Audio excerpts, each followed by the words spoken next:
Greetings, viewers. Thanks for tuning in to my show today. Gazing down upon the Tundra today.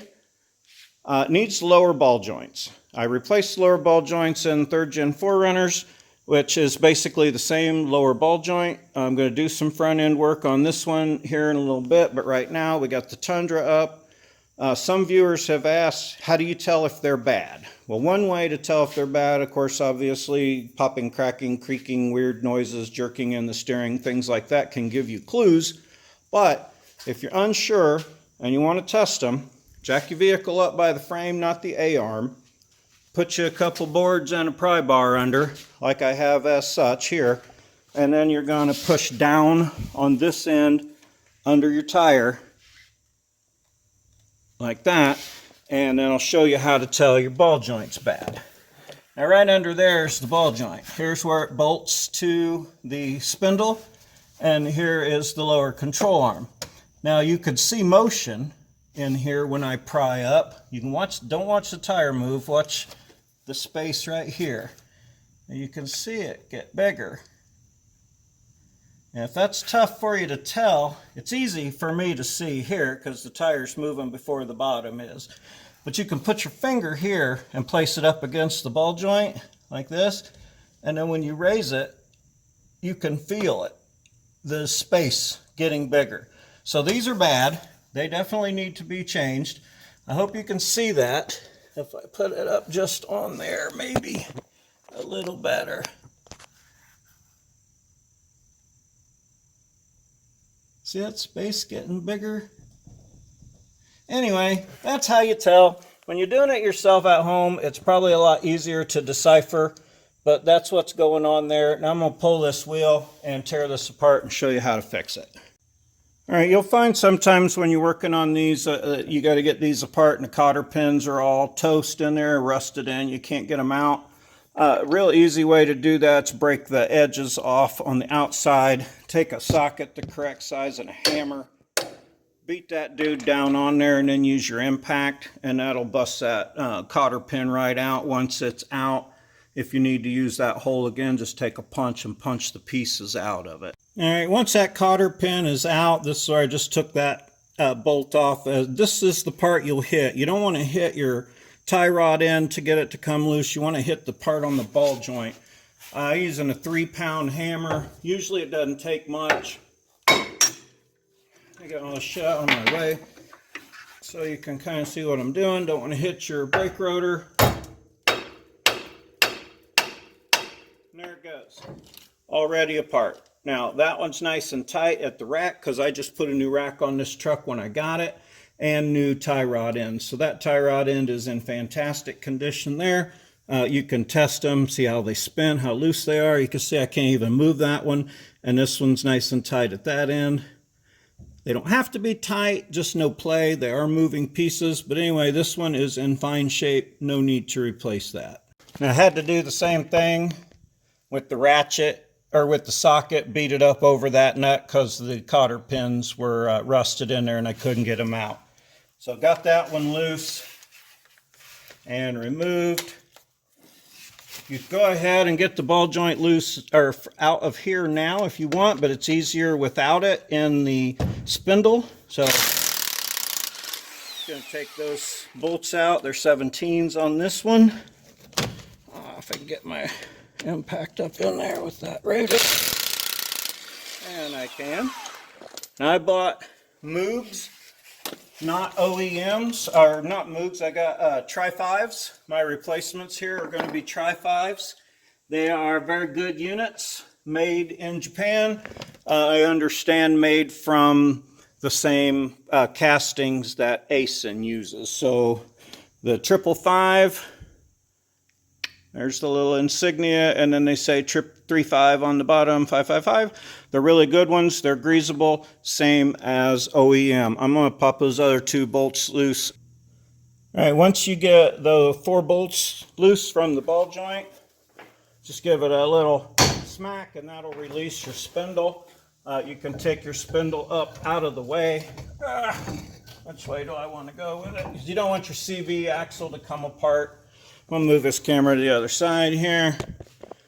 I don't want my CV joint to come apart, so I'm going to scooch it over this way as far as I can and get this out of the way. Go up. Or I could use an extra hand. All right, I'm going to smack the A-arm itself here. That'll release this. I'm going to grab something to tape or to hold that up out of my way though real quick. Okay, well I got it up out of the way. I had to use a jack. I tried to wire it. It was too much trouble. So I didn't make you watch me fumble around with that. But I did have it up there. Now you can use a ball joint fork to separate this. I'm thinking it's probably going to give up with a few smacks. I could be wrong. Damn. Way wrong. Okay, let me go grab ball joint fork and I'll show you how to use one of those. Okay, well about 90% of the time, just beating on them does the trick. If beating on them don't do the trick, you go between the spindle and the ball joint with this little thing here called a pickle fork. It isn't going in either because I'm trying to show you something. There we go. Maybe that'll get it. There we go. It drives in and the wedge will separate the two, allegedly.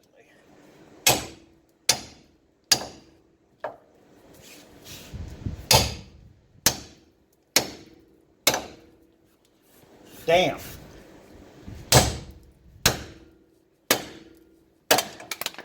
There you go. Just keep beating on it long enough. Eventually it'll pop out of there. See if I can get it back off of there.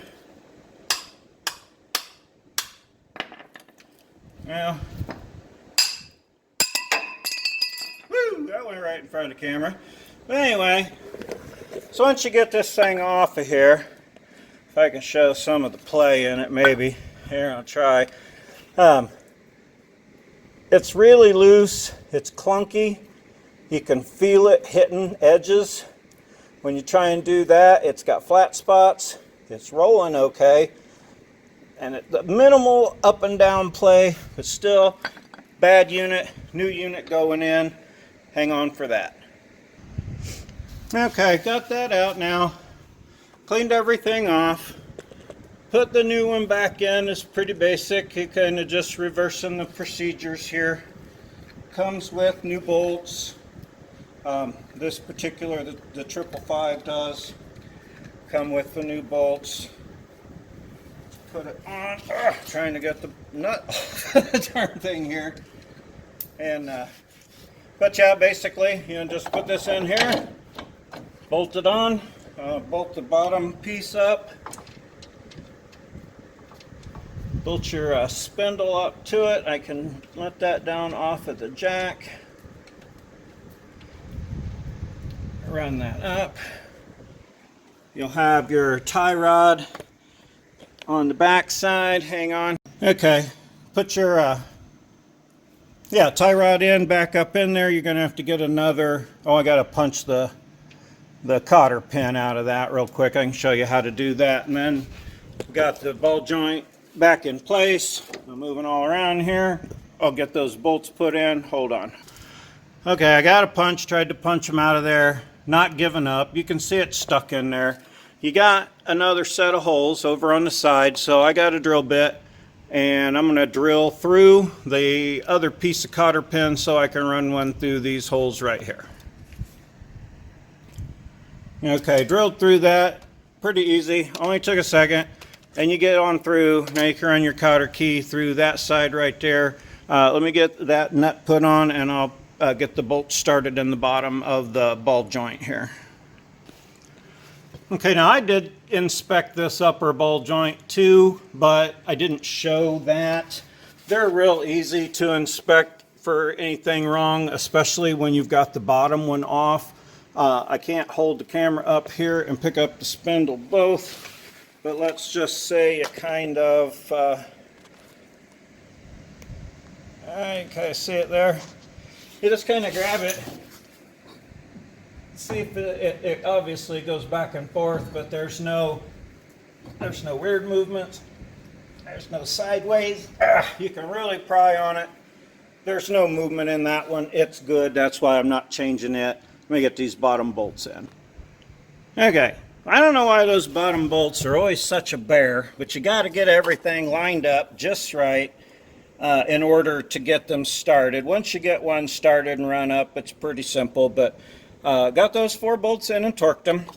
Got this bottom one in here and torqued it and put the cotter pin in. Don't forget your cotter pin. I put this one on and then I took it back off because it's easier to spin this when it's not hooked up, obviously, and you've got to have it spun all the way around to get to the grease zerk that's hiding in here. So I greased it because they don't come greased.